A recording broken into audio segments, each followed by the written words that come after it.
और फिक्र आपकी में अब समय है 2 मिनट में देश की 9 बड़ी खबरें देखने का। पहली बड़ी खबर इस वक्त आ रही है सीजेआई संजीव खन्ना के बाद इलाहाबाद हाई कोर्ट के justice Shekhar Yadav supreme court collegium के 4 वरिष्ठ जजों से भी मिले हैं। उन्होंने जांच समिति के गठन से पहले अपना पक्ष सभी जजों के सामने रखा। जस्टिस शेखर यादव ने इलाहाबाद में विश्व हिंदू परिषद के कार्यक्रम में विवादास्पद बयान दिया था। संसद की कृषि मामलों की स्टैंडिंग कमेटी ने किसानों के कल्याण के लिए अनुदानों की मांग पर पहली रिपोर्ट लोकसभा में पेश की। इसमें न्यूनतम समर्थन मूल्य की कानूनी गारंटी और किसानों की आत्महत्या की वजह से कर्ज माफी की मंजूरी दी गई। जम्मू कश्मीर को राज्य का दर्जा दिलाने पर कल गृह मंत्री अमित शाह से मिल सकते हैं सीएम उमर अब्दुल्ला। मुख्यमंत्री बनने के बाद उमर अब्दुल्ला की गृह मंत्री से दूसरी मुलाकात हो सकती है। सूत्रों का दावा है कि पहली मुलाकात में उमर अब्दुल्ला को गृह मंत्री से सकारात्मक जवाब मिला। भारत और चीन कल बीजिंग पर सीमा मुद्दे पर विशेष प्रतिनिधि वार्ता करेंगे। भारत के राष्ट्रीय सुरक्षा सलाहकार अजीत डोभाल वार्ता में भारतीय प्रतिनिधिमंडल का नेतृत्व करेंगे। बातचीत करीब 5 साल के अंतराल के बाद होगी। इससे पहले विशेष प्रतिनिधियों की वार्ता 2019 में दिल्ली में हुई थी। राजस्थान के दौरे पर पहुंचे पीएम मोदी ने प्रदेश में 46,000 करोड़ से ज्यादा की परियोजनाओं की शुरुआत की। प्रधानमंत्री ने जयपुर में मेगा रोड शो भी किया है। और एनआईए की खुफिया रिपोर्ट में खुलासा हुआ है कि पंजाब के कई थाने खालिस्तानी आतंकियों के टारगेट पर हैं। ये आतंकी डेड ड्रॉप मॉडल के तहत थानों को निशाना बना सकते हैं। ये रिपोर्ट खालिस्तानी आतंकियों और उनके ओवरग्राउंड वर्कर से पूछताछ के बाद तैयार की गई है। उत्तर प्रदेश के संबल में मंदिर के पास से अब लोग खुद अतिक्रमण हटा रहे हैं। वहां आज भी कुएं की खुदाई की गई। 40 साल बाद महादेव मंदिर में श्रृंगार आरती हुई है। सूत्रों के मुताबिक कल एएसआई की टीम संभल जा सकती है। 18 दिसंबर को पूरे पंजाब में किसान रेल रोको आंदोलन करेंगे। शंभू और खन्नौरी बॉर्डर पर जारी किसान आंदोलन 2.0 की मांगों को लेकर यह रेल रोको आंदोलन किया जाएगा। इस दौरान पंजाब में सभी महत्वपूर्ण रेलवे स्टेशनों पर किसान इकट्ठा होंगे और दोपहर 12 बजे से लेकर 3 बजे तक ट्रेनों को रोका जाएगा। शेयर बाजार में आज भारी मुनाफा वसूली देखने को मिली है, जिसके चलते निवेशकों के 5 लाख करोड़ रुपए डूब गए। सेंसेक्स 1064 अंक टूटकर 80,684 पर बंद हुआ, जबकि निफ्टी 332 अंक नीचे 24,336 पर बंद हुआ। आज फिक्र का पहला फोकस उस खबर पर है जो हमारे देश के चुनावी सिस्टम और उसमें होने वाले बहुत बड़े बदलाव से सीधे ताल्लुक रखती है। मोदी 3.0 में आज एक देश एक चुनाव की नींव रखी गई। यह हर साल होने वाले चुनावी झंझट से मुक्त करने की दिशा में उठाया जा रहा एक बड़ा कदम है। हालांकि अभी इसे कई परीक्षाओं से गुजरना होगा। अब ये इतना आसान नहीं है। तमाम चुनौतियां और विपक्ष के भारी विरोध के बीच मोदी सरकार ने आज एक देश एक चुनाव से जुड़ा विधेयक संसद में पेश कर दिया। कोविंद कमेटी की रिपोर्ट और उस पर लंबे मंथन के बाद उससे जुड़ा 129वां संविधान संशोधन विधेयक लोकसभा में रखा गया और फिर इसे जेपीसी के पास भेज दिया गया। सरकार की तरफ से कानून मंत्री अर्जुन राम मेघवाल ने इसे सदन के पटल पर रखा। फिर सांसदों को बोलने का समय दिया गया। विपक्षी दलों वाला इंडिया गठबंधन शुरू से इस मुद्दे पर मुखर विरोध कर रहा है। उसे लोकसभा में बिल को स्वीकार करने या नहीं करने पर वोटिंग की मांग की। हालांकि विपक्ष को पता था कि उसके पास नंबर्स नहीं है और सरकार बिल को मंजूरी दिलाने में कामयाब रहेगी, और हुआ भी वही। वोटिंग हुई तो 467 वोट पड़े, जिसमें बिल को लोकसभा में स्वीकार करने के पक्ष में 669 वोट पड़े और विरोध में 269 वोट पड़े और विरोध में 198 वोट पड़े। इस तरह बिल सदन ने स्वीकार कर लिया, जिसके बाद इसे जेपीसी यानी संयुक्त संसदीय कमेटी के पास भेज दिया गया। अब जेपीसी इस बिल को लेकर सभी दलों में सहमति बनाने की कोशिश करेगी। एक देश एक चुनाव पर सरकार को सभी दलों का साथ क्यों चाहिए, इसका विश्लेषण हम आगे करेंगे। सरकार का मानना है कि एक देश एक चुनाव से जुड़ा संविधान संशोधन बिल देश हित में, जबकि विपक्ष इसे देश में तानाशाही लाने की कोशिश बता रहा है। आपको इस बिल पर सरकार और विपक्ष के बीच लोकसभा में हुई बहस के कुछ चुनिंदा अंश बताते हैं। आज इस मुद्दे पर कानून मंत्री अर्जुन राम मेघवाल के साथ गृह मंत्री अमित शाह ने भी मोर्चा संभाला हुआ था। गृह मंत्री अमित शाह ने विपक्ष को भरोसा दिया कि सरकार इस मुद्दे पर विस्तृत चर्चा के लिए तैयार है। कांग्रेस सांसद मनीष तिवारी ने इसे संविधान की मूल संरचना क्या पर हमला बताया। एआईएमआईएम सांसद असदुद्दीन ओवैसी ने कहा कि यह बिल क्षेत्रीय पार्टियों को खत्म कर देगा। एनसीपी शरद गुट की सांसद सुप्रिया सुले ने विधेयक को जेपीसी में भेजने की मांग की है। इसके बाद गृह मंत्री अमित शाह ने जानकारी दी कि पीएम मोदी ने कैबिनेट में ही कहा था कि हम इसे जेपीसी में भेजेंगे। इसके बाद बिल को जेपीसी में भेजने का फैसला हुआ। दिलचस्प यह भी है कि जिस बीजेपी ने इस बिल के पीछे आज पूरा जोर लगा दिया था, उसके 20 से ज्यादा सांसद व्हिप जारी होने के बावजूद लोकसभा में वोटिंग के दौरान गैर मौजूद रहे। इनमें कुछ कद्दावर केंद्रीय मंत्री भी हैं, इसीलिए आपको कुछ प्रमुख नामों के बारे में जान लेना चाहिए। केंद्रीय मंत्री नितिन गडकरी, ज्योतिरादित्य सिंधिया, गिरिराज सिंह और शांतनु ठाकुर वोटिंग में मौजूद नहीं थे। इनके अलावा वक्फ बिल पर बनी जेपीसी के अध्यक्ष जगदंबिका पाल भी और वीवाई राघवेंद्र और भागीरथ चौधरी जैसे सांसद गैर हाजिर रहे। हालांकि भागीरथ चौधरी राजधानी में प्रधानमंत्री के कार्यक्रम में थे। सांसदों के इस रवैये से बीजेपी नेतृत्व नाराज है।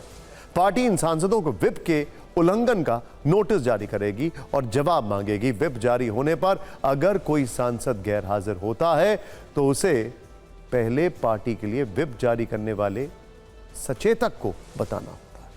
अगर कोई कारण बताए बिना गैर हाजिर रहता है तो पार्टी उसको नोटिस भेजकर जवाब मांगती है। अगर पार्टी जवाब से संतुष्ट नहीं होती है तो अनुशासनात्मक कार्रवाई हो सकती है और सदस्यता भी जा सकती है। खैर, अब आपको इस बिल पर आज की एक न्यूज रील दिखाते हैं ताकि आप एक देश एक चुनाव पर राजनीतिक तापमान महसूस कर सकें। जो सदस्य इसके पक्ष में वहां गए, जो सदस्य विरोध में ना गए,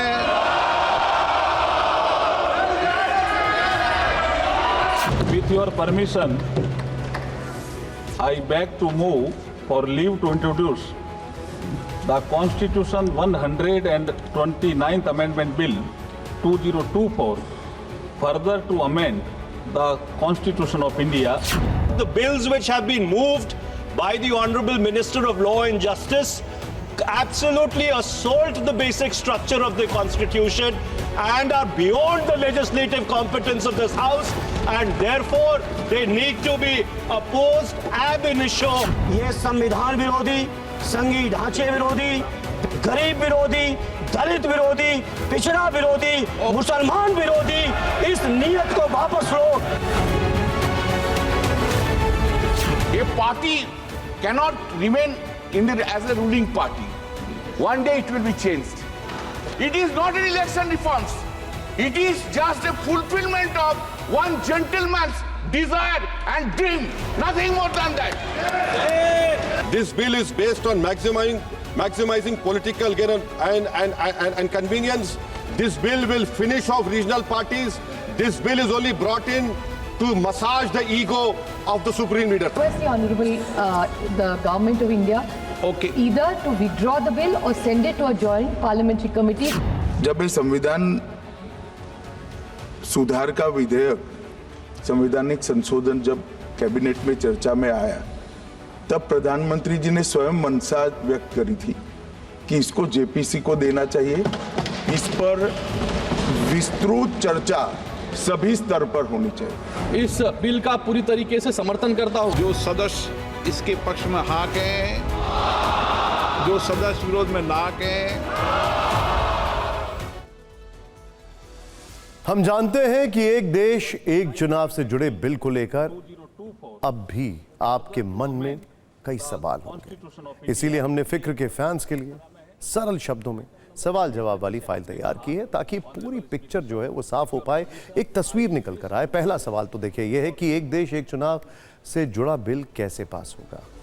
अभी यह विधेयक जेपीसी में भेजा गया है। कमेटी बनने के बाद वो अपनी रिपोर्ट स्पीकर को सौंपेगी और फिर यह बिल लोकसभा में आएगा। दूसरा सवाल, अगर एक देश एक चुनाव लागू हुआ तो होगा क्या। देश में हर वर्ष कहीं ना कहीं चुनाव होते हैं जो नहीं होंगे, एक साथ विधानसभा और लोकसभा चुनाव होंगे फिर।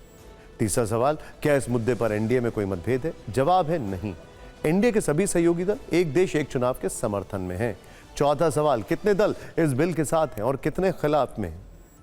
इस मुद्दे पर बनी रामनाथ कोविंद कमेटी को 47 दलों ने अपनी राय दी थी। इनमें से 32 दलों ने समर्थन किया था और 15 दलों ने विरोध जताया था।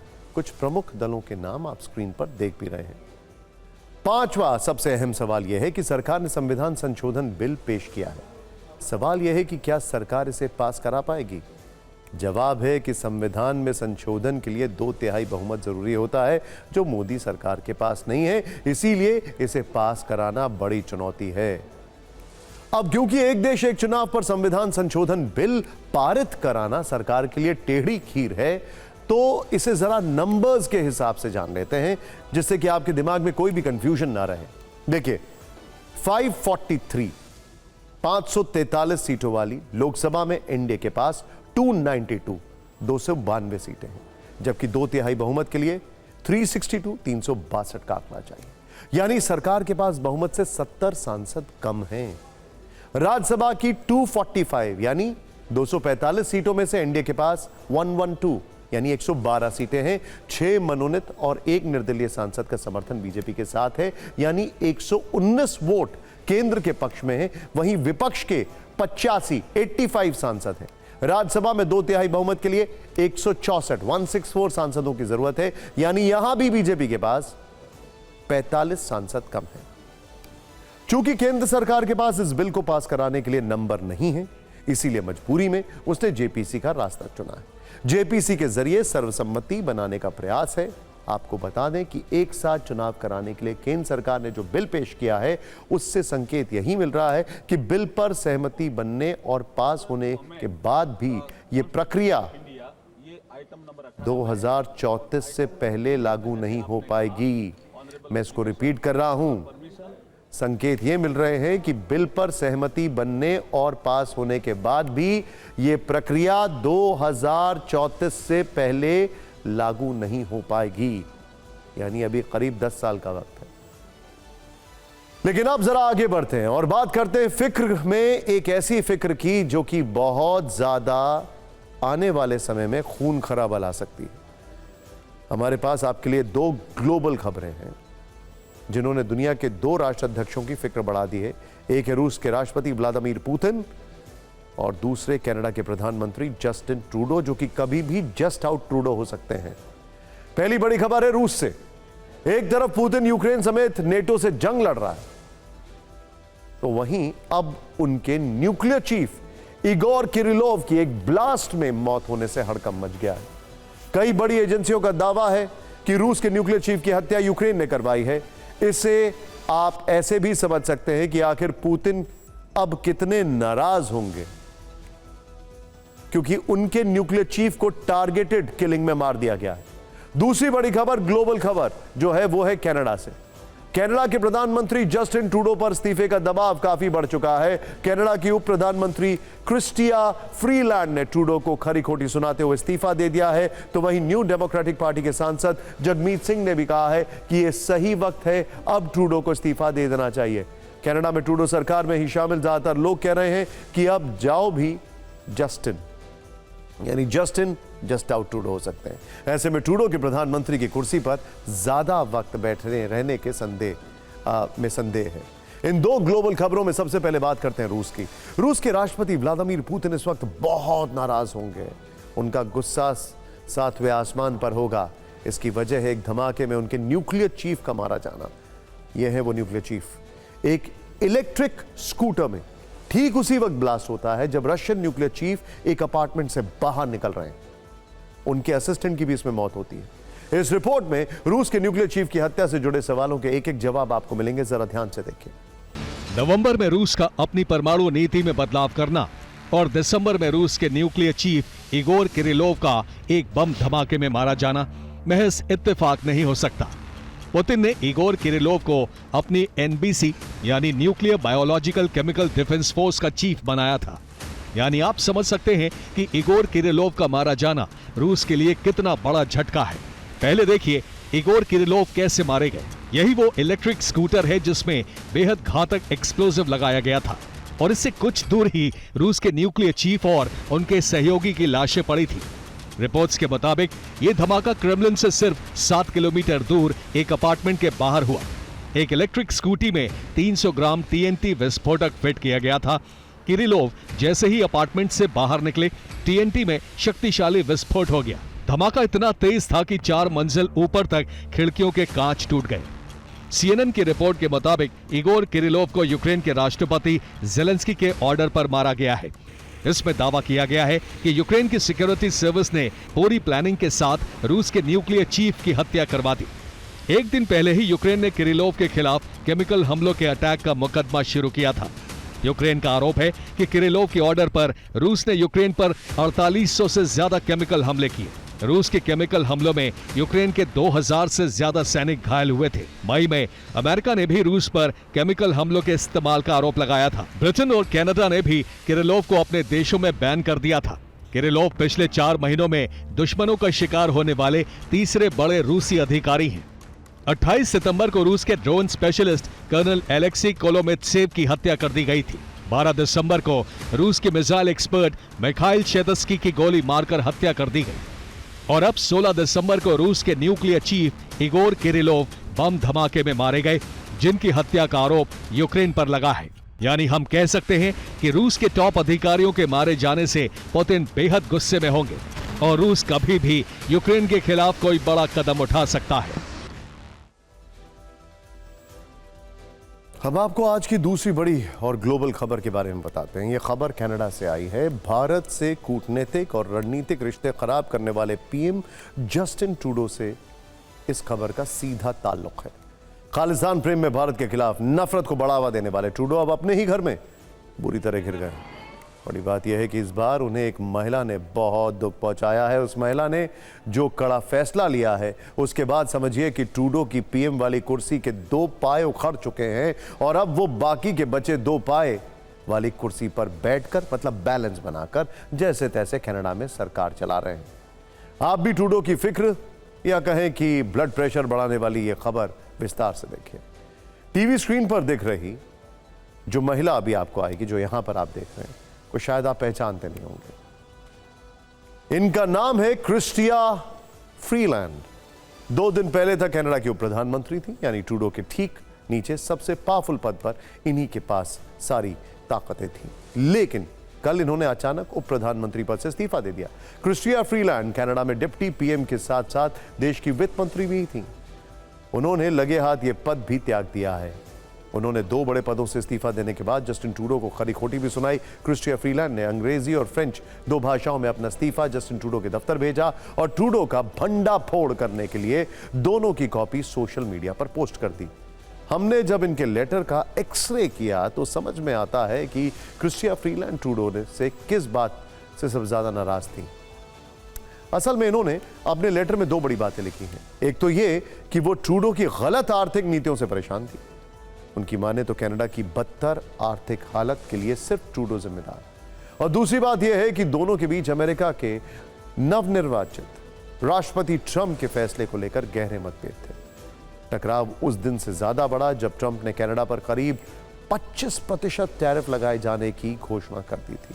सबसे पहले सुनिए क्रिस्टिया ने टैरिफ वाली बात पर चिट्ठी में क्या कुछ लिखा। हमारा देश कनाडा एक बड़ी चुनौती का सामना करने जा रहा है। बीते कुछ हफ्तों में मैं और जस्टिन ट्रूडो कनाडा के भविष्य को लेकर असहमत रहे हैं। हमें ट्रंप की धमकी को बहुत गंभीरता से लेना चाहिए, क्योंकि कनाडा और अमेरिका में टैरिफ वॉर की स्थिति आ सकती है। इस मुद्दे पर राजनीतिक नौटंकी नहीं होनी चाहिए। राजनीतिक नौटंकी, क्योंकि आपको याद होगा ट्रूडो पहुंच गए थे ट्रंप से मिलने और उसके बाद भी कुछ असर नहीं हुआ। यानी कनाडा की पूर्व डिप्टी पीएम क्रिस्टिया फ्रीलैंड को भी लगता है कि कनाडा का बेड़ा गर्क भले ही क्यों ना हो जाए, लेकिन ट्रूडो मुश्किल वक्त में राजनीतिक नौटंकी करने से बाज नहीं आते हैं। खैर, क्रिस्टिया फ्रीलैंड के इस्तीफे को ट्रूडो के लिए एक अप्रत्याशित झटका माना जा रहा है। इसे आप पहले से कनाडा में अल्पमत की सरकार चला रहे ट्रूडो के लिए एक बहुत बड़ा झटका के तौर पर देख सकते हैं। हम ऐसा क्यों कह रहे हैं तो इसे आपको समझना जरूरी है। असल में क्रिस्टिया फ्रीलैंड ट्रूडो की लिबरल पार्टी की सीनियर नेता है। ऐसे में जानकारों को लगता है कि ट्रूडो का अपनी ही पार्टी के अंदर ये सबसे बड़ा और सबसे खतरनाक विद्रोह है। क्रिस्टिया ने डिप्टी पीएम के पद से इस्तीफा दिया है, जिससे जानकारों को यह भी लगता है कि उनके इस फैसले से सत्ता पर ट्रूडो की पकड़ और ज्यादा ढीली पड़ सकती है। बहुत जल्द आपको कनाडा में लिबरल पार्टी में यह नारा भी सुनाई दे सकता है कि अब जाओ भी ट्रूडो। क्रिस्टिया ने उस दिन वित्त मंत्री का पद छोड़ा है जब उन्हें बजट पेश करना था। ट्रूडो ने इसके बाद बजट पेश करने का काम उद्योग मंत्री को सौंपा और उन्होंने भी ये जिम्मेदारी लेने से मना कर दिया। यानी आप देखिए कि ट्रूडो के सामने न सिर्फ पार्टी के अंदर विश्वास बहाली का संकट है, बल्कि अपनी ही पार्टी में इतने विरोध के कारण जनता के बीच भी उनकी छवि और धूमिल होने का डर है। इसका असर अगले साल होने वाले संसदीय चुनाव में देखने को मिल सकता है। यह विरोध तब है जब ट्रूडो की लोकप्रियता तेजी से घटी है। इसके बारे में हम आपको आगे बताएंगे, लेकिन क्रिस्टिया फ्रीलैंड के इस्तीफे के बाद समर्थन में हाउसिंग मिनिस्टर सॉ फ्रेजर ने भी पद त्याग दिया। उन्होंने फ्रीलैंड को प्रोफेशनल और मददगार सहयोगी बताया और कैबिनेट में 2 बड़े इस्तीफों के बाद ट्रूडो पर भी अब इस्तीफे का भारी दबाव है। सबसे बड़ी बात यह है कि उनसे इस्तीफा अब एनडीपी पार्टी के प्रमुख जगमीत सिंह ने भी मांग लिया है। कुल मिलाकर आप देखिए ट्रूडो कहां बैकफुट पे है। इंटरनेशनली ट्रंप उनसे नाराज हैं, भारत से संबंध खराब कर लिए हैं। चीन के राष्ट्रपति शी जिनपिंग पहले ही उनको डांट चुके हैं, वो भी पब्लिक प्लेटफॉर्म पर। अब इंटरनली उनकी पार्टी में विद्रोह हो रहा है। डोमेस्टिकली अगर बात की जाए तो लोग उनके खिलाफ में हैं, नाराज हैं, महंगाई पर वो कंट्रोल नहीं पा रहे हैं और उसके अलावा वहां पर बहुत ज्यादा अनएम्प्लॉयमेंट है। ट्रूडो 1 महीना पहले एनडीपी की बैसाखी से सरकार चला रहे थे, लेकिन एनडीपी ने उनसे समर्थन वापस ले लिया था। और ट्रूडो के लिए जगमीत सिंह का यह कदम भी बड़ा झटका था, क्योंकि कनाडा में ट्रूडो आज अगर खालिस्तानी एजेंडे को इतनी हवा दे रहे हैं तो उसके पीछे एक चेहरा ये है। जगमीत सिंह कनाडा में सबसे बड़ा खालिस्तानी समर्थक नेता है, लेकिन देखिए ट्रूडो के करम भारत विरोध में वो न घर के रहे न घाट के रहे। जहां तक बात लोकप्रियता गिरने की है तो चुनाव से ठीक पहले ट्रूडो की लोकप्रियता में भारी गिरावट साफ देखने को मिल रही है। ट्रूडो वर्ष 2015 में पहली बार कनाडा के प्रधानमंत्री बने थे। उस समय 63% लोग उन्हें बतौर पीएम पसंद करते थे, लेकिन कनाडा में हुए एक हालिया चुनावी सर्वे के दौरान अब सिर्फ 26% लोग ही चाहते हैं कि ट्रूडो फिर से प्रधानमंत्री बने। इप्सॉस के सर्वेक्षण के अनुसार 45% लोग विपक्षी कंजर्वेटिव नेता पियरे पोलिवेरे को प्रधानमंत्री बनते देखना चाहते हैं। लोग किन बातों को लेकर ट्रूडो से नाराज हैं, सर्वेक्षण में यह बात भी सामने आई है। 47% लोग चाहते हैं कि रोजमर्रा की वस्तुओं की कीमतों में कमी आए। 36% लोग मुद्रास्फीति और बढ़ी हुई ब्याज दर से खुद को प्रभावित मान रहे हैं। 25% लोग इमिग्रेशन के मुद्दे पर वोट करने का मन बना सकते हैं, लेकिन ट्रूडो बेरोजगारी, महंगाई, डूबती अर्थव्यवस्था पर ध्यान न देकर भारत से टकराव मोल ले रहे हैं और इस चक्कर में वो अपना ही राजनीतिक करियर डुबो रहे हैं। आपको भारतीय नौसेना की हाइपरसोनिक फायर पावर के बारे में बताते हैं। आपको शायद ध्यान होगा, नवंबर के महीने में हमने आपको भारत की एक हाइपरसोनिक मिसाइल के बारे में बताया था। 16 नवंबर की रात को इस नई एंटीशिप मिसाइल का सफल परीक्षण हुआ था। उस कामयाब परीक्षण का वीडियो अभी आप अपनी टीवी स्क्रीन पर देख रहे हैं। अब इस हाइपरसोनिक मिसाइल को लेकर सेना के सूत्रों से एक बड़ा अपडेट यह है कि हाइपरसोनिक मिसाइल बहुत जल्द भारतीय नौसेना की ताकत कई गुना बढ़ा देगी। यह शुभ कार्य कैसे होगा, इसे बहुत सरल भाषा में आपको समझाते हैं। 1500 किलोमीटर तक की मारक क्षमता रखने वाली इस long range hypersonic antiship missile को वॉरशिप पर तैनात करने की योजना है।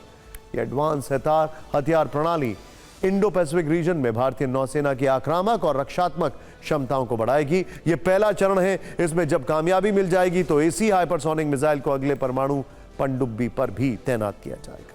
फिलहाल यह हाइपरसोनिक मिसाइल सिस्टम नेवी की सरफेस फ्लीट से शुरू होगा और सबसे पहले इसकी तैनाती युद्धपोत पर इसलिए की जाएगी क्योंकि आपने अगर वॉरशिप से मिसाइल लॉन्च के पुराने वीडियो कभी देखे होंगे तो आप जान पाएंगे कि हर एक युद्धपोत में वर्टिकल लॉन्च सिस्टम होता है, यानी मिसाइल उस सिस्टम के जरिए सीधे ऊपर आसमान की ओर लॉन्च की जाती है।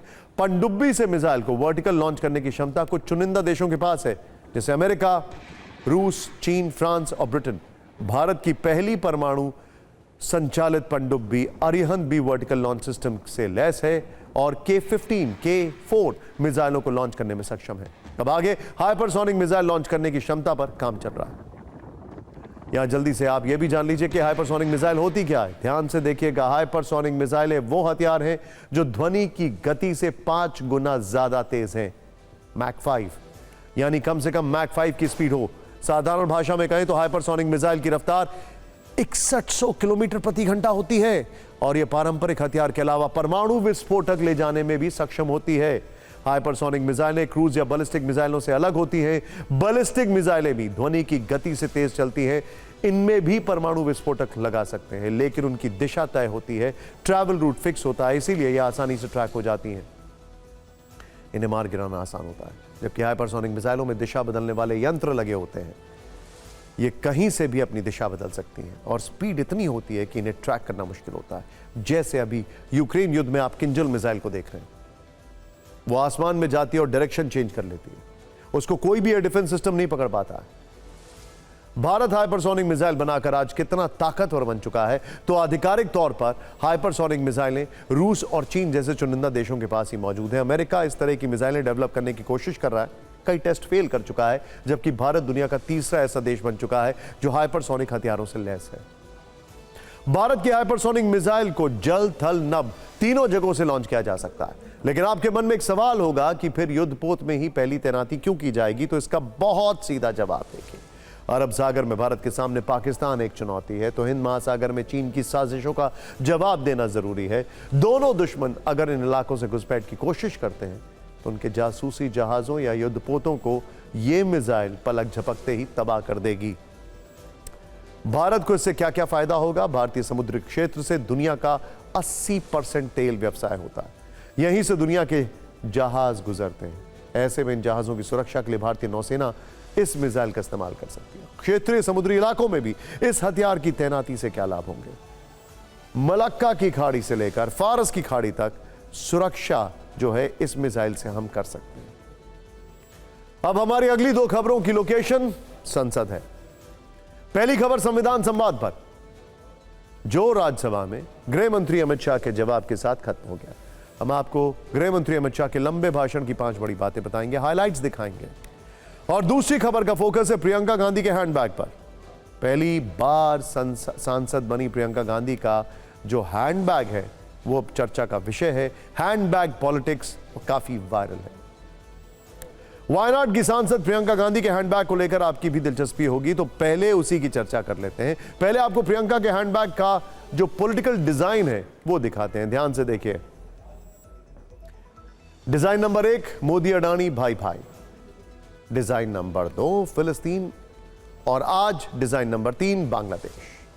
आजकल प्रियंका गांधी जो हैंडबैग लेकर संसद में आती हैं उसका डिजाइन जरा पॉलिटिकल होता है। आमतौर पर आपने फैशनेबल बैग लेकर लोगों को आते जाते देखा होगा, लेकिन इन दिनों प्रियंका गांधी के बैग पर राजनीतिक और ज्वलंत मुद्दों की छाप होती है। ऐसा लग रहा है कि आजकल वो अपने हैंडबैग स्वयं डिजाइन कर रही हैं, इसीलिए आप इसे प्रियंका की हैंडबैग पॉलिटिक्स कह सकते हैं, या handbag political agenda setting. Priyanka की बैग पॉलिटिक्स की शुरुआत अडानी मोदी भाई भाई की तस्वीर से हुई, फिर इस पर फिलिस्तीन लिखा गया, और आज वाले हैंडबैग पर बांग्लादेश के हिंदू और ईसाई अल्पसंख्यकों के दर्द दर्ज थे। कल लोकसभा में भी प्रियंका गांधी ने बांग्लादेशी हिंदुओं पर हुए हमले पर चिंता जाहिर की थी, देखा आपने। खैर, अब फिक्र में बात राज्यसभा में संविधान पर हो रही चर्चा की और उसमें गृह मंत्री अमित शाह के जवाब की। आज गृह मंत्री अमित शाह ने 90 मिनट से ज्यादा के अपने भाषण में सबसे ज्यादा हमला कांग्रेस पर किया। पंडित नेहरू से लेकर इंदिरा गांधी तक के इतिहास को दोहराते हुए उन्होंने कांग्रेस को अपने शासनकाल में हुए संशोधनों की याद दिलाई। बीच बीच में वो राहुल गांधी का नाम लिए बिना उन पर चुटकी लेते रहे, जिस पर खूब हंगामा भी हुआ। यहां तक कि कांग्रेस पर कटाक्ष करने के लिए उन्होंने दुष्यंत कुमार की एक कविता का भी जिक्र किया। आज राज्यसभा में अमित शाह ने जो बड़ी बातें कही वो आपको बताते हैं। उन्होंने कहा कि 55 साल में कांग्रेस ने 78 बदलाव किए, 16 साल में एनडीए ने 16 बदलाव किए। इसके अलावा विपक्ष के संविधान वाले नैरेटिव पर उन्होंने कहा कि संविधान लहराने का मुद्दा नहीं है, विश्वास का विषय है। अमित शाह ने कहा कि गरीबी हटाओ की बात सालों तक चली लेकिन किसी ने सुन नहीं ली। मोदी सरकार ने गरीबों को 10% आरक्षण दिया। उन्होंने कांग्रेस पर तुष्टीकरण का आरोप लगाया और कहा कि संविधान लागू होने के बाद मुस्लिम पर्सनल लॉ बोर्ड लाना देश में तुष्टीकरण की शुरुआत थी। पंडित नेहरू पर हमला करते हुए उन्होंने कहा कि अभिव्यक्ति की आजादी का कत्ल करने के लिए देश का पहला संविधान संशोधन किया गया। अब आप अमित शाह के भाषणों की हाईलाइट वाली ये रील जरूर देखें।